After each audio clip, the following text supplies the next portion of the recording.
live now.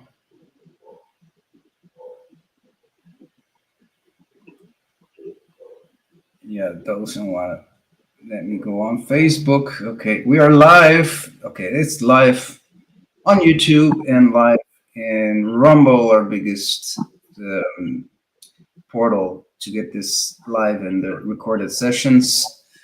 This is the 188th session of Aloha I Need Out Living Conversations, or for short, I Need Living Conversations. I'm Julian Katari, and I get together every week with Sacred Blue Heron Woman, where we discuss the most profound and exciting subjects of investigations from the Owl Council House, a project where we research on everything that is not allowed by the corporatocratic.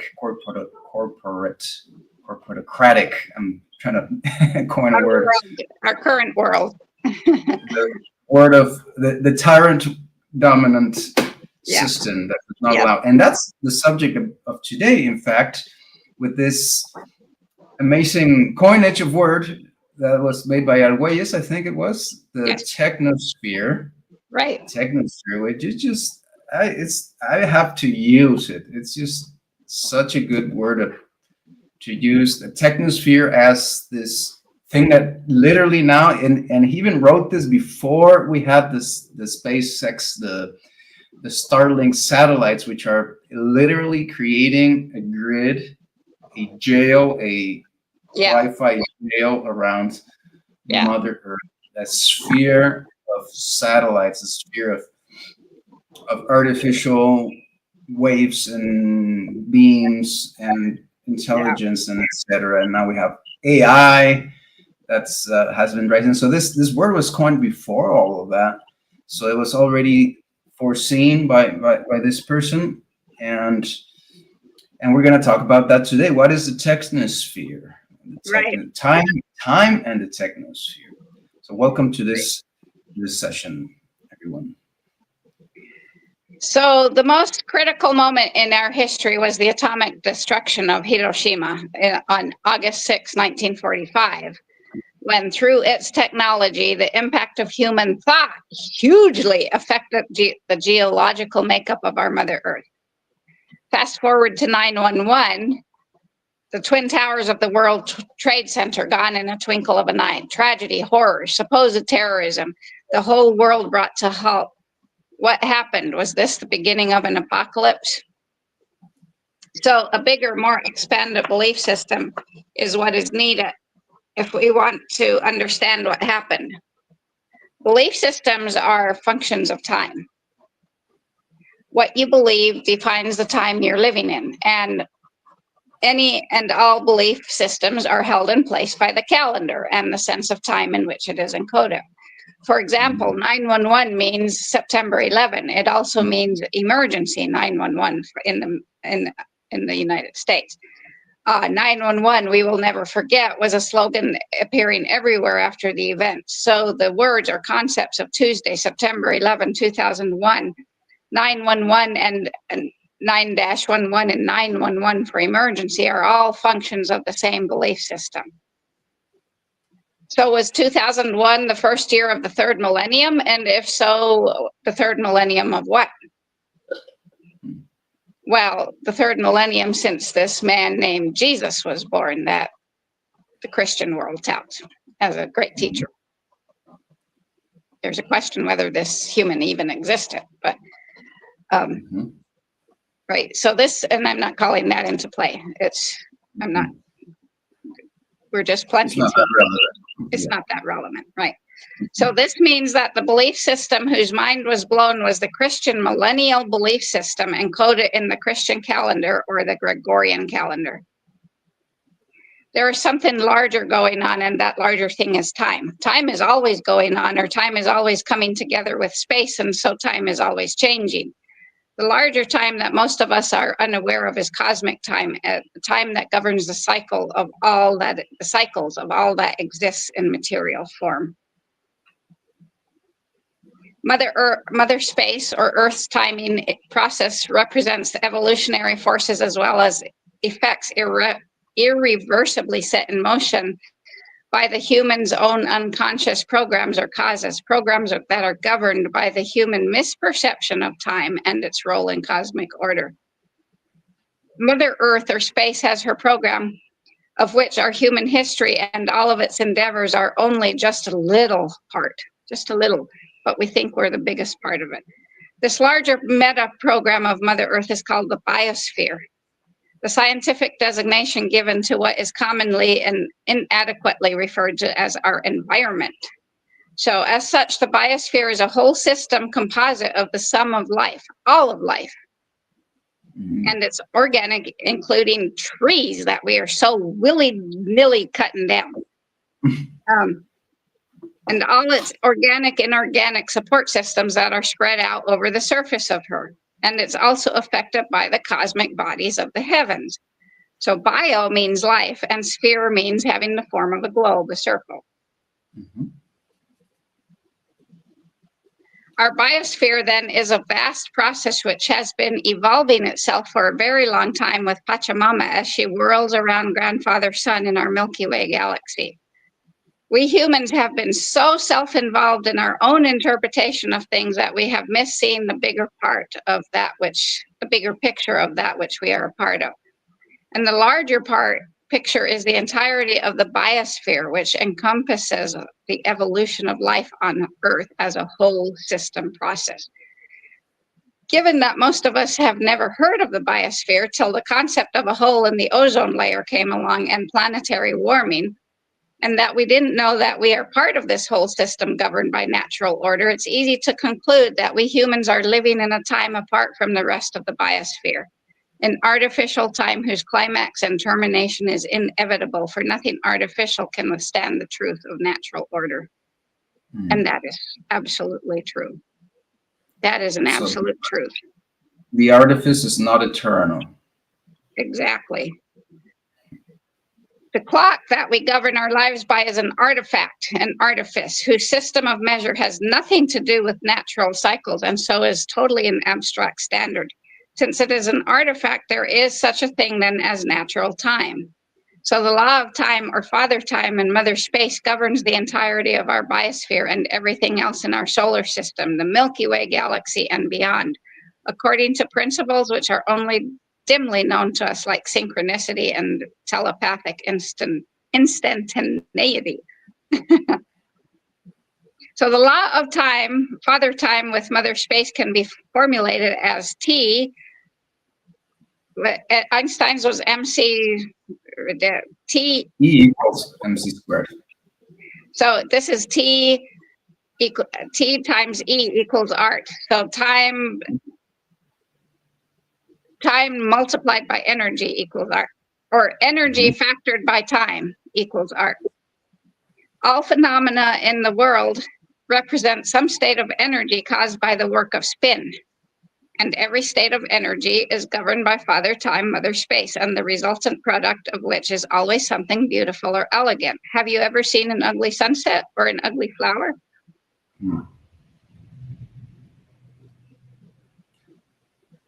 So all of our mother Earth space organizes with father time to produce in us the sensation of the feeling of beauty.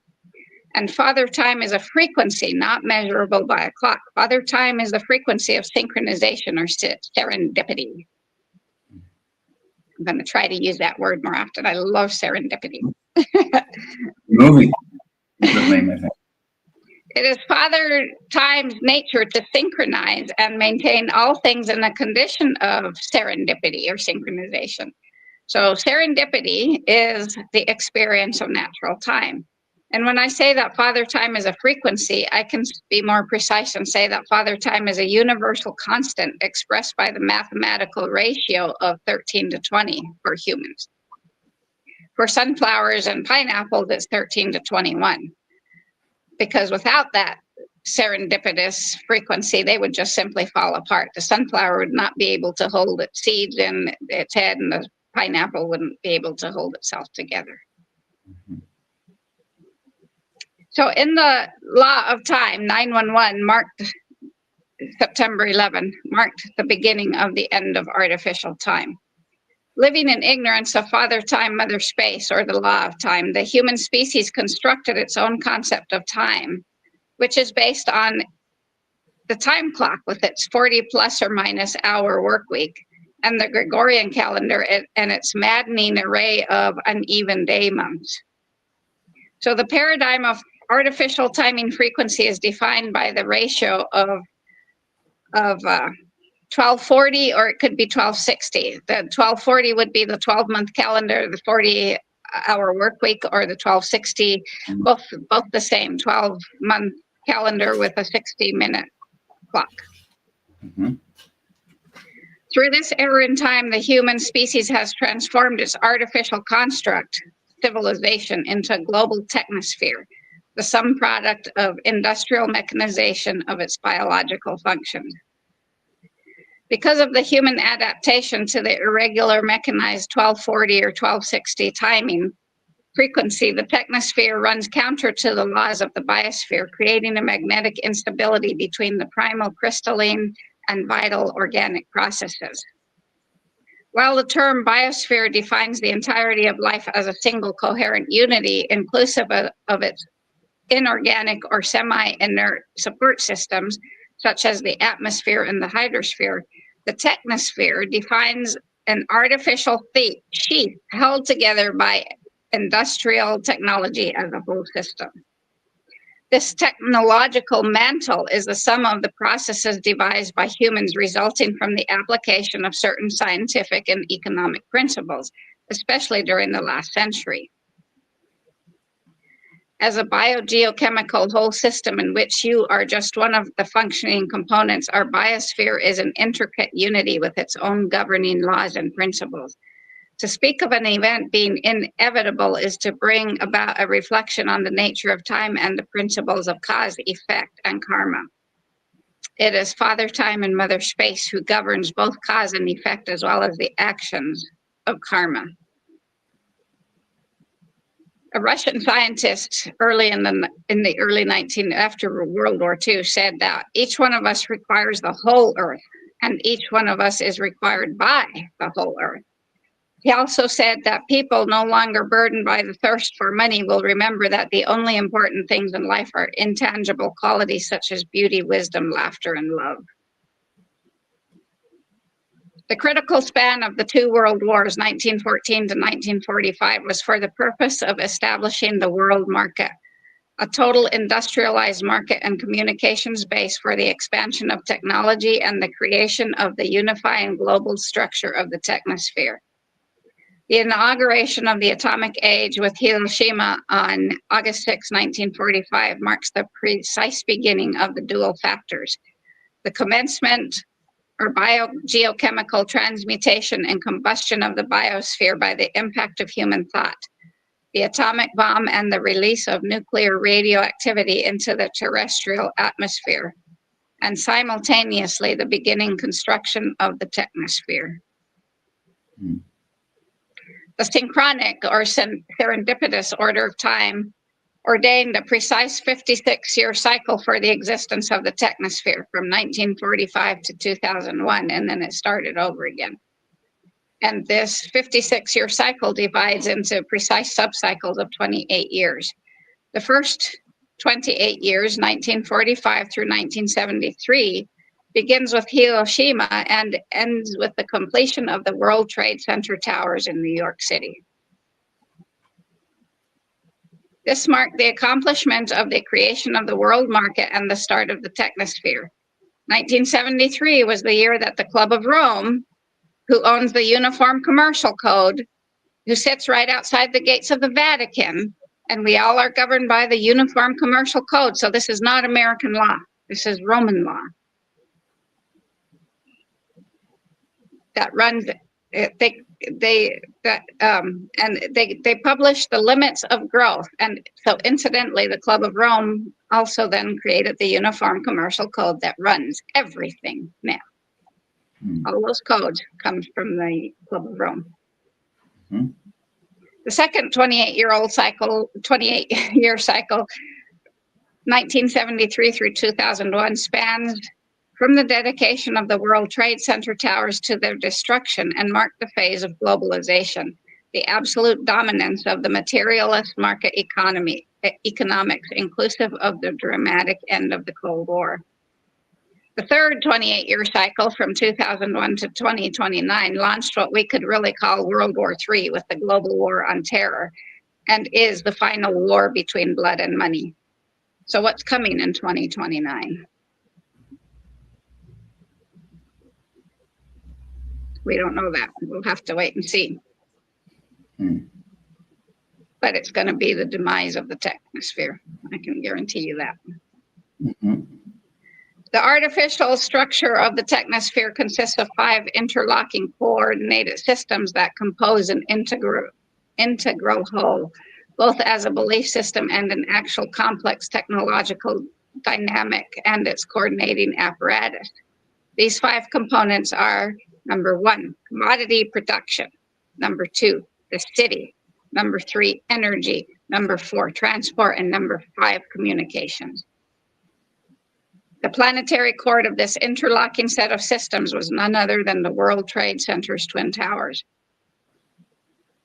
So as a planetary sphere, the technosphere negates time and consciousness as organic realities and replaces them instead with mechanization and marketing. While we have defined space by its own systems of metrics and geometries, by applying these same standards to time, we have not defined or known time at all. Space is a sensory medium. We can see through it and hear through it and seem to be able to measure it, but we can't really do the same with time, because time is of the mind, so time is inseparable from consciousness. The confusion for us when we speak about time is that we think it's a matter of the clock, and this is the major factor causing the general state of our consciousness to remain static, especially in relation to the machine, which is continually increasing in speed. There was a symposium on time held in Minnesota in 2001.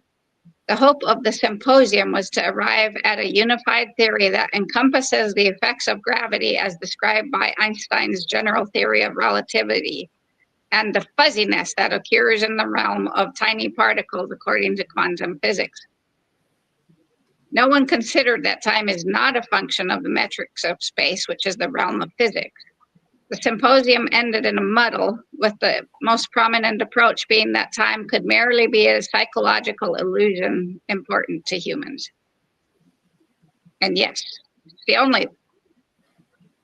the only beings that time is important to. My pigs couldn't give a shit about time. Neither could my cattle. Neither could any of my animals give a shit about time. They just live. No one considered that their views on time may be conditioned by the mechanical clock and the Gregorian calendar with its second cousin, the Julian calendar of linear time. The symposium was a representation of the elite intellectual class of the dominant economic, military, and political power of the planet, and of the governing force of the technosphere, the United States of America. They did not even approach the actuality of our biosphere or the nature of time.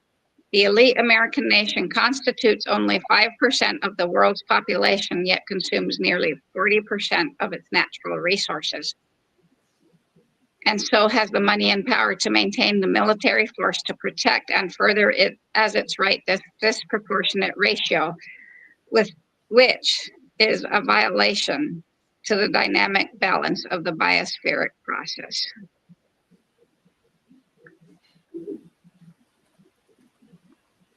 For this reason, through its official organs of propaganda, America is able to muster the influence of whatever occurs within its confines as having more merit than any other event in any other country. So we read our newspapers and accept everything as absolute truth and don't realize it keeps our mental level at a constant state of industrial dull normal. I like that. I'm no longer an industrial dull normal. It took me a while to get out of industrial dull normal. That our biosphere in all her interlocking processes possesses and is guided by a great order and even a structural dynamic never seems to occur to us. Also, we've never stopped to think that our biosphere is actually a life process, and like all living matter, it must too be governed by timing cycles.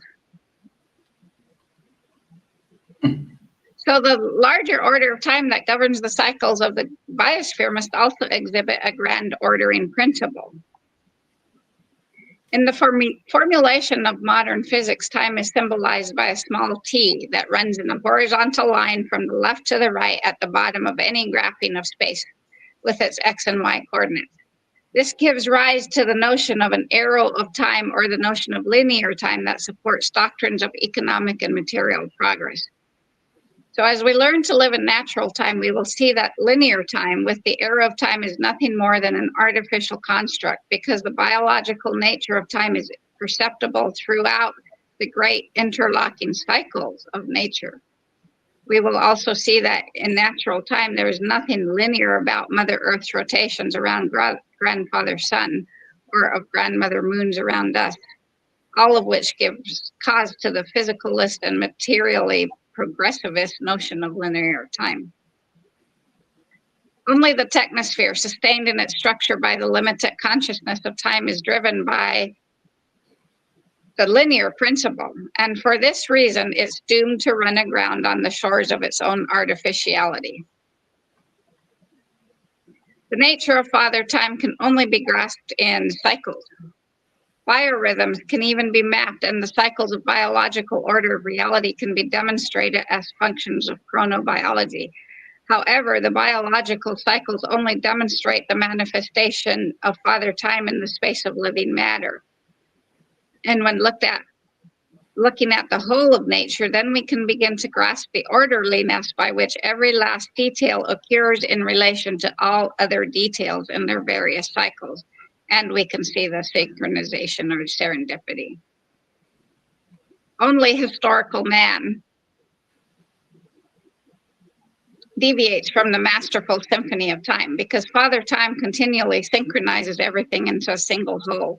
Time accounts for the harmony of the universe, and again, only humans deviate from this universal harmony, while the technosphere, a projection of the human mechanization of Father Time, intrudes on the intrinsic harmony to the point of its own demise. A Russian astrophysicist conducted a series of experiments using telescopes, mirrors, and aluminum, in which he was able to confirm a receipt of information from distant galaxies prior to the time that it took the information to arrive as light in a physical medium.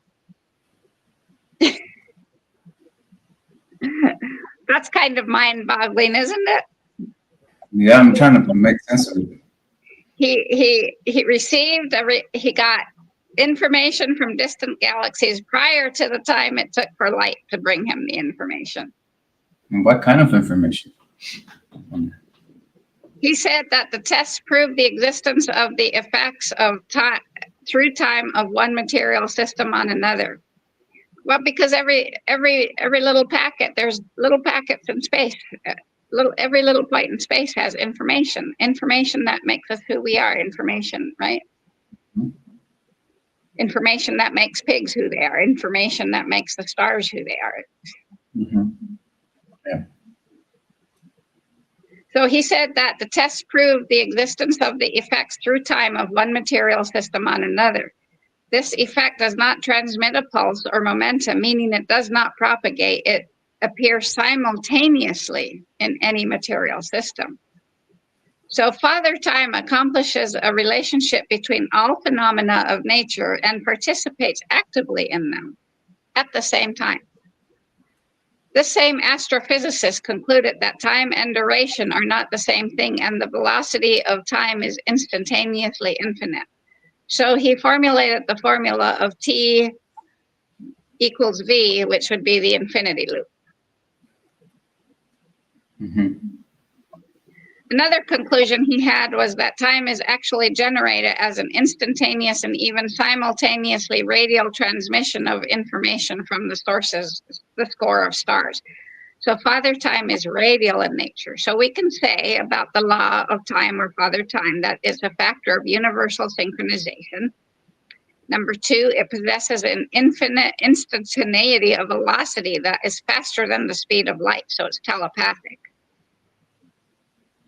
The cyclical nature of our three-dimensional biological phenomena is a function of the factor of universal synchronization that establishes harmonic ratios and determine the different processes of different organisms. And number four, the ability of any species or organic whole to maintain its unity with itself and all of its members or parts is an instantaneous function of time. So to better understand time and its radical nonlinear definition, we could say that time being synchronically instantaneous is both vertical in relation to space, which is horizontal, and radial, radiating outward from the perspective of itself.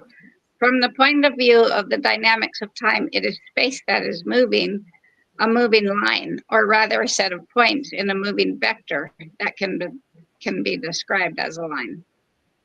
So if the geometry of time reduces space to a point supplied by an infinite small vector, then from the point of view of time, space is an infinitely locatable point. and so the point is awareness, at which an individual body becomes aware of time. From this defining point in the here and now, the flow of space creates a horizontal sensation. One direction flows from the past and the other to the future, and this is what we could call the air of time. It is actually, however, the definition of the horizontal flow of space in relation to vertical time. What we usually don't consider is the vertical dimension of time that connects awareness to space at any given moment, creating sequences of awareness patterns. So from this point, there are actually two spaces, and this is where the I Ching went from the yin and yang to the floor, right? There are two spaces and two times. There's near space and far space, and there's low time and high time. Near space corresponds to low time, and far space corresponds to high time. Near space is essentially the perimeter of our sense experience, inclusive of the extension of our senses through technological apparatuses such as telescopes, microscopes, and the like. And this is the domain of low time.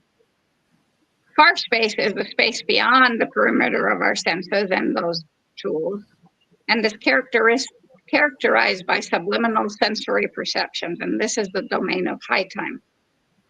So low time and near space define the qualities of the experience that are purely three-dimensional, and high time and far space expand us with serendipity or synchronicity.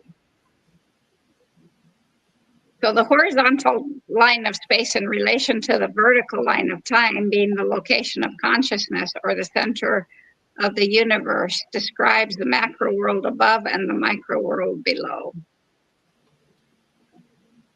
Vertical time being the vertice of the ever-present now, and at the two far ends of this time vertice of the ever-present now is the locus of God, the self-same in every direction. These extreme points of the vertice of time return far space to the locus of consciousness or center of the universe through a process of toroidal sublimation. This gives us the code of four, again, a dynamic cross held together by a toroidal motion, a tornado, right? That is continuously returning the furthest space from and the highest time, whether from above or below the threshold of synchronicity, to God, or the locus of consciousness, the galactic ordering dynamic, or the cosmic tree of life. Implicit in the subjective here and now description of the experience of time is the radial matrix of time. At the experimental level, it is the now-centered point in the space locus of consciousness which defines the center of a radial order of time. And each of us has three of these points in our bodies that keep us in harmony. Time radiates out from here and now awareness moment. Father Time also supplies an objective description in which the radial nature of time has 2 points of determining order. The point of infinite lucidity and cosmogenesis, which is the locus of God, and the receptive locus of the infinitely locatable points, which is the space constructed by each of us. Intermediated between the 2 points, the locus of God and the locus of the individual, is a universal frequency of synchronization or serendipity. The locus of God, or the point of God, is the galactic ordering dynamic, or the cosmic tree of life. Even though the extension of the senses and the capacity of technology provide us humans within the biosphere a holistic perspective of seeing the whole Earth from space, our consciousness is constantly subordinated to the care and maintenance of the machine with its lifeblood of money. So the template or matrix of the 1320 frequency, a 13 by 20 or 260 unit structure, was the means for constructing the human level sacred calendar used by both the ancient and present day Maya. It is a set of 13 numbers and 20 forms of the yin-yang energies that characterize a day and repeat their sequences every 260 days. Based on the permutation table called the, I'm not even going to try to say it. In the Chilam Balam tradition, this matrix is a harmonic module, a fractal yardstick of radial time with multiple applications, something analogous to the periodic table of the elements, but it's of synchronic order. And the ancient Maya knew that, and the Aztecs and the Toltecs knew that living in serendipity with the cosmos was of utmost importance. And so the Mayas and the Aztecs created a calendar that knows the universal frequency of synchronization. While around 5,000 years ago, the Sumerians revolutionized how we perceive and measure time, they developed a sophisticated numerical system based on the number 60, known as the sexagesmal system. For the ancient Sumerian innovators who first divided the movements of the heavens into countable intervals, 60 was the perfect number, because this number 60 can be divided by 1, 2, 3, 4, 5, 6, 10, 12, 15, 20, and 30 into those equal parts. Moreover, ancient astronomers believed there were 360 days in a year, a number in which 60 fits neatly 6 times. So their need for precise timekeeping was driven by their agricultural cycles, and thanks to them, we have our clock hours. However, with the clock, we need to realize that it compresses time into a flat circle, leaving the dynamics behind. To remember this helps us not get mechanical about time.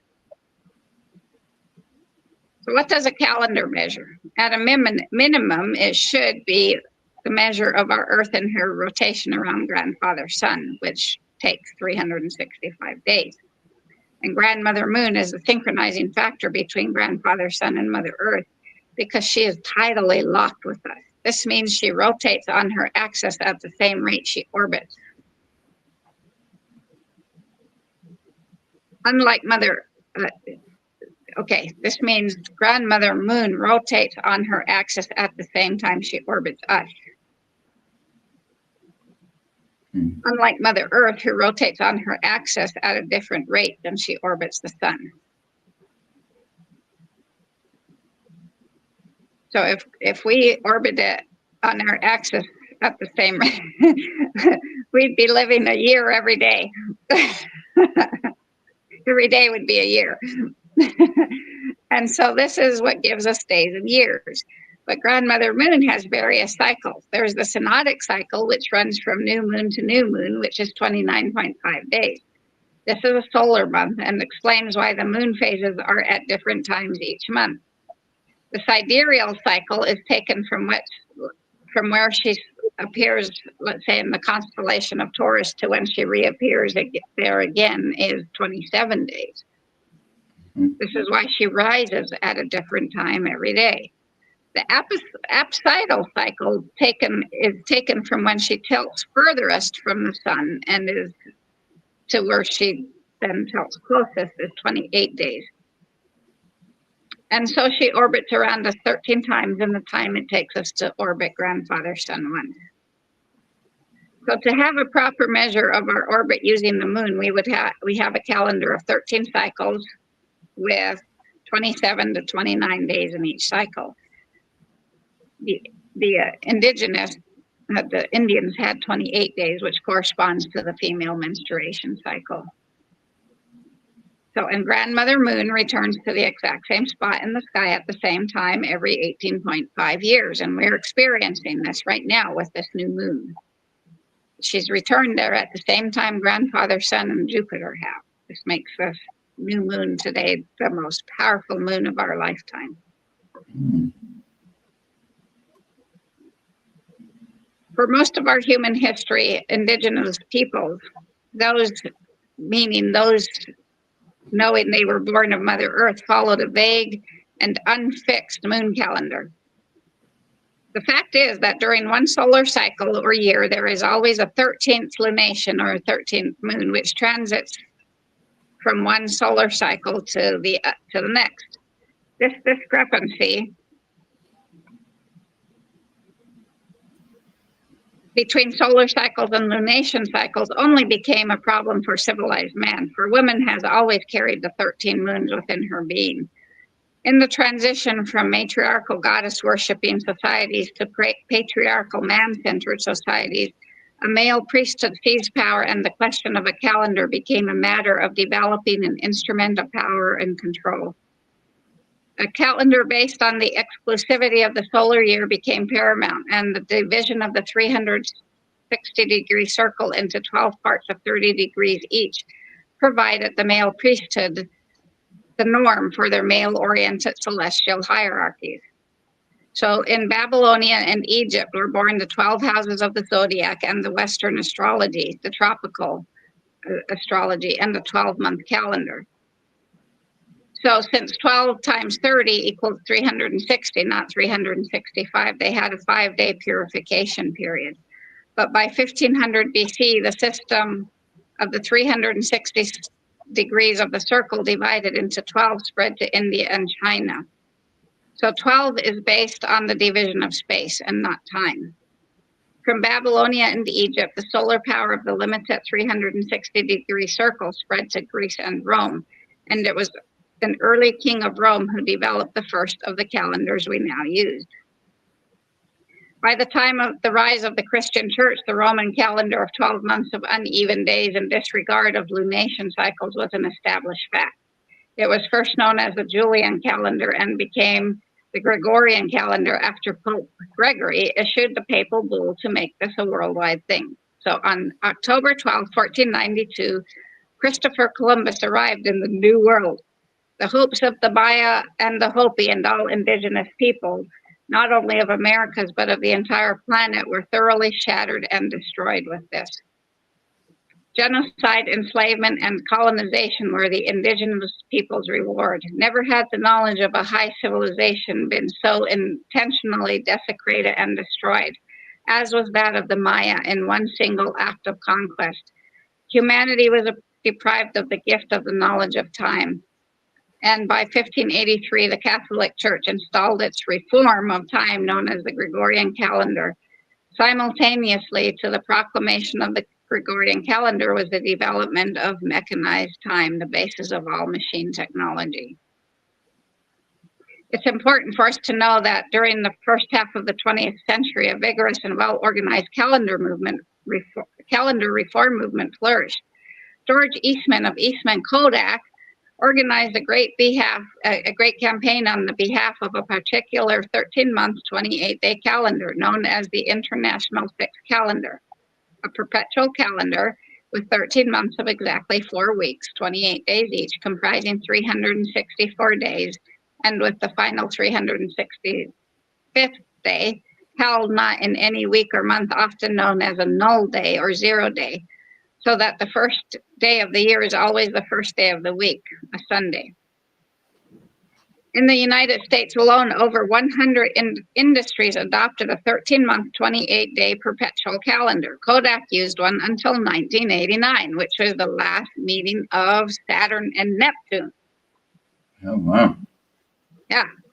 It was announced that on January 1, 1933, we would return to 13 months of 28 days each, but the Vatican resisted to it by focusing on the campaign against the null day. And it's interesting that in America, that's 1933 was when we all became enslaved. That's when they started the straw man nonsense for real. They argued that a break in the succession of the 7-day week would create chaos and calamity. George Eastman Kodak, one of the most well-known 13-month, 28-day calendar proponents of that time, was murdered within the next year after the Vatican stopped the calendar change. This calendar story has been swept under the history carpet.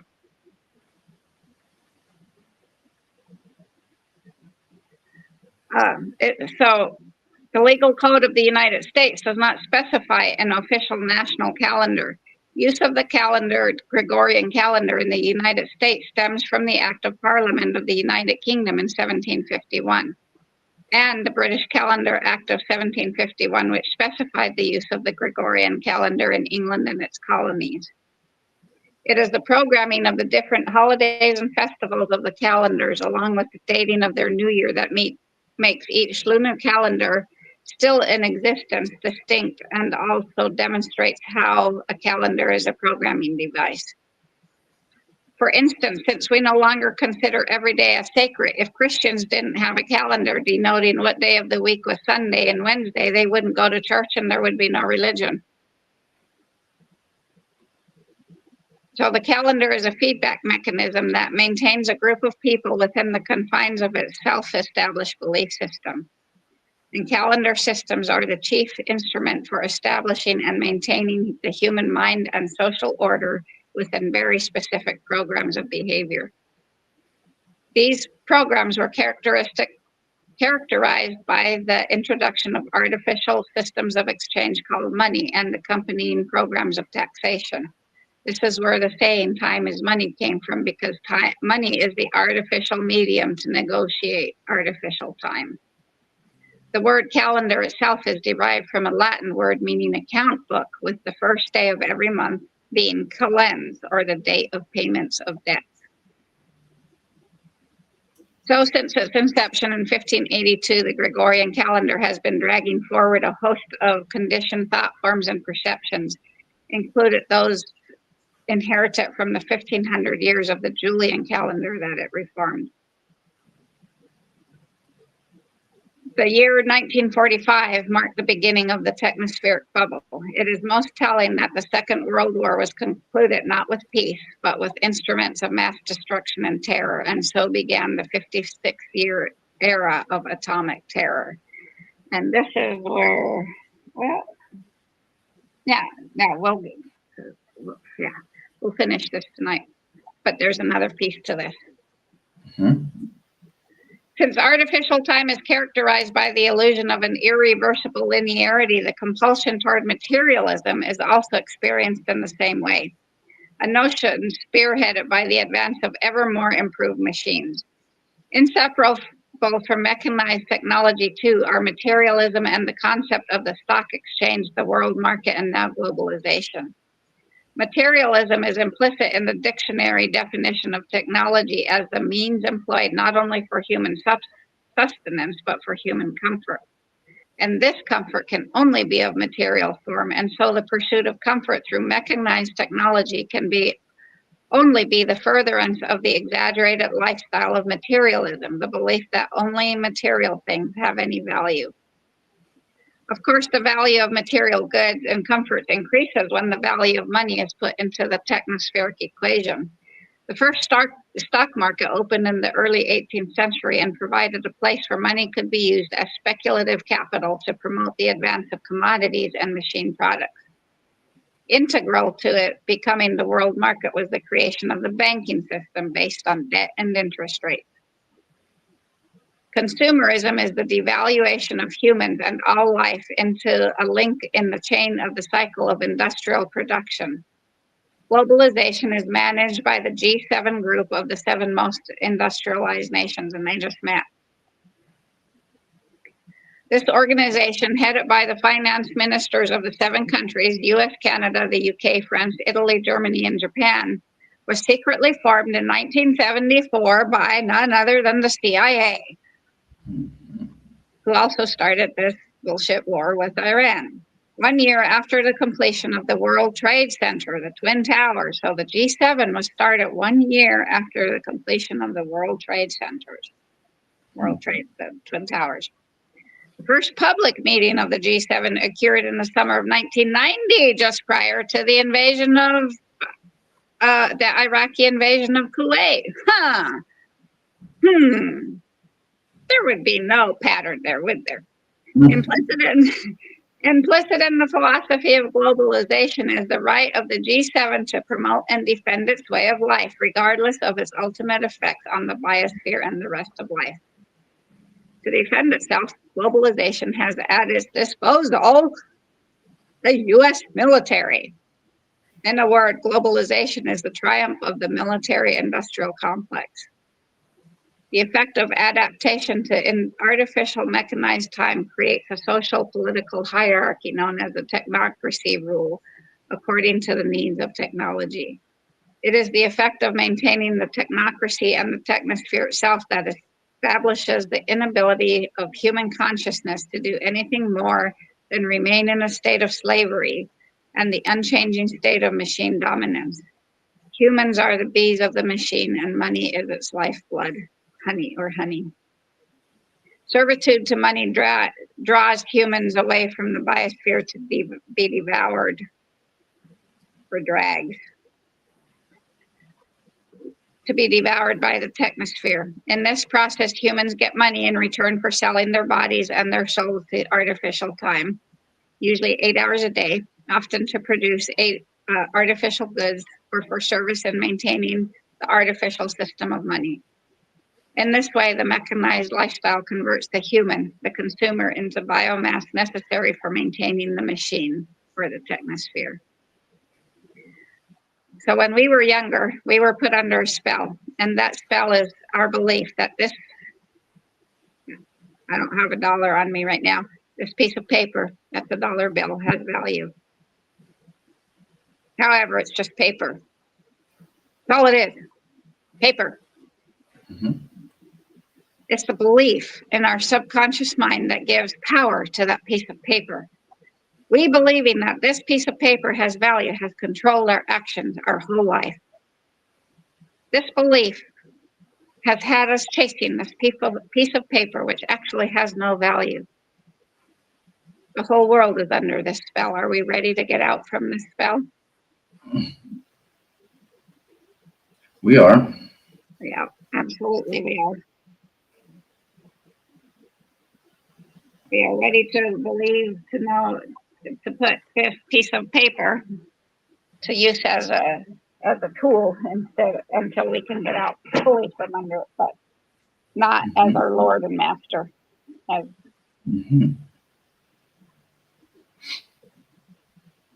everyone else has.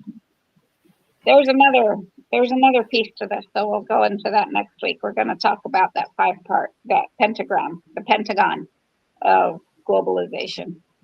Wow. That sounds interesting. And do more tying together of things. Wow, so this is a lot more than what I expected to hear. A lot more detail and connection to different things, and the CIA is involved, and the CIA is involved in fucking everything. Yeah. And so it was really, really, really interesting. A really important piece of information that I wish we find other ways to reach people with this, and we'll try to do that. And if somebody here listening can help us with that, it's very much welcome, because I think everybody should learn about this. So the 5 stars of the pentagram? No, the pentagon of the technosphere. I called it the pentagram, but being that the pentagon came about because of this, it is a pentagon. It's not a pentagram. It's a pentagon of the technosphere with its 5 right? It was consumerism, the city, transport, Okay. communication. What was the fifth one? I don't remember. Wow. So I'm looking forward to hearing that, and everybody here, I bet they are too. And we won't make this any much longer. With this, we are going to say goodbye, I guess. Anything else? Oh, happy new moon to everyone. And remember, this is really an evening of this first day of the new moon to sit in contemplation and what your wishes are for the remaining half of this year, considering we just went through the solstice. Okay. What is it you want to harvest? Because this is a once in a lifetime powerful new moon, conjuncting with, and exactly. Jupiter, grandfather, sun, and grandmother moon have been sitting on top of each other for a couple of days now. So just, and Jupiter has the highest spin. Stefan Burns, geophysicist, I'm going to have to go back and listen to him about this. Jupiter is a big governing body because he has the highest spin rate. So powerful effects. Okay. So that's some words of advice and some sparkles of this vast sea of knowledge that you will find at Aloha Nidao Living. Yeah. Along with the website. The website is just a portal for you to join into the Owl Council House investigations, where you can access all this information if you become a member. If you become not a paid member, it's not about paying. It's about becoming a participant in a project. A researcher, a ranger, an eagle, a freedom, not warrior, a freedom ranger researcher. See, and with that, there's a lot of perks like living a life in complete freedom in nature, in being self-reliant, being your own boss, etc., etc. Anything and everything we would always have wanted is possible. Yeah. You just have to get there. You have to, to get there. You have to join. Just have to yes. You have to trust in yourself. Yep. So there's the invitation, and we'll see everyone next week, same time, 9 o'clock Central Standard Time, for the next version of I Need Living Conversations. Yeah. Thank you for being here. Blessings tonight.